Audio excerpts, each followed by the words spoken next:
Hi guys, magandang araw po sa inyong lahat. Ito naman po ang kaibigan nyo si Jake. Sa video natin ngayon, magbibigay po tayo ng sarili nating opinion regarding sa pinalabas ng Australian government na hindi po sila agree na doon sa kanila ilagay or interim release ni Tatay Digong. So before tayo guys magsimula, magpapasalamat muna po ako sa lahat ng mga followers natin, subscribers, viewers, haters, lahat-lahat na po kayo na bumibisita sa ating channel. Maraming salamat po sa inyong walang sawang pagsuporta at panonood. Kung bago lang kayo sa channel ko at gusto nyo ang video na ito, paki-subscribe lang po, pa-like, share, and huwag kalimutan manood palagi sa ating channel. The other days guys, may lumabas na balita, fake news pala, na pinapalabas siguro ni Inday Sara at saka mga DDS na ang Australian government daw ay willing na doon sa kanila i-interim release si Tatay Digong. Ngayong araw nabigla ako, mali pala ang nabalita ako. Sa balita, Australia says no to Duterte interim hosting. Ayaw talaga nila na doon mamalagi si Tatay Digong just in case na payagan ng ICC na ma-interim release si Tatay Digong. Ayon sa ulat, the Australian government has not agreed and is not considering hosting.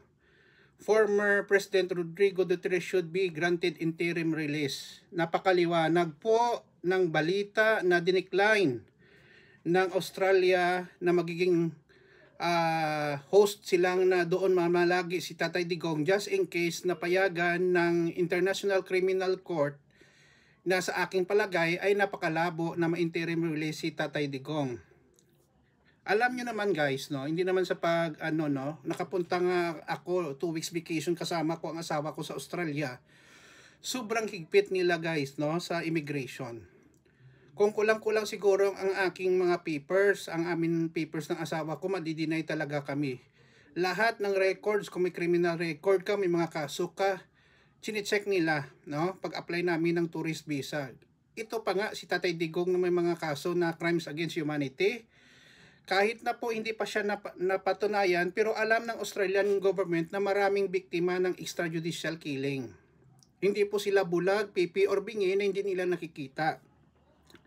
So sabi nga ng mga netizen, kung nandoon si Tatay Digong means trouble, kaguluhan, chaos, EGK, and corruption. So dito guys, no, hindi po ito fake news ha. Hindi talaga sila papayag na doon si Tatay Digong sa Australia kasi most likely gagawa naman doon ng interviews at iba naman gagawin ni Tatay Digong, magkakagulo pati ang Australia ay mababash, no, na mga biktima ng EGK. Sabi nga ng ng mga commenters natin, mga netizen, this is good news. Australia knows the truth. Any emoji in emotion. Iran will gladly have you. Please go to Iran. Try China, Russia, and North Korea. Okay, so ano ba guys ang masasabi nyo? Ako, sa akin lang ha, wag lang magalit ang mga DDS o magalit sila, I don't care. Tama ang ginawa ng Australia, no? Kung sino man loko-loko ang nagpalabas ng balita na fake news pala, napapayag ang Australia na doon talaga tatanggapin nila sa Tatay Digong, totally fake news, hindi totoo, at ayaw ng Australia na madamay sa mga kaso na tulad nito.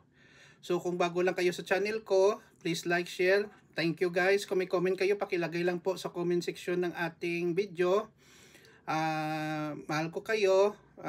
Keep safe everyone. Kita-kita po tayo sa susunod na video guys. Ito naman po ang kaibigan nyo si Jake Pomperada from Bacolod City. Nagsasabi, praise God, Amen, and tuloy-tuloy lang po tayo sa panonood sa channel ko.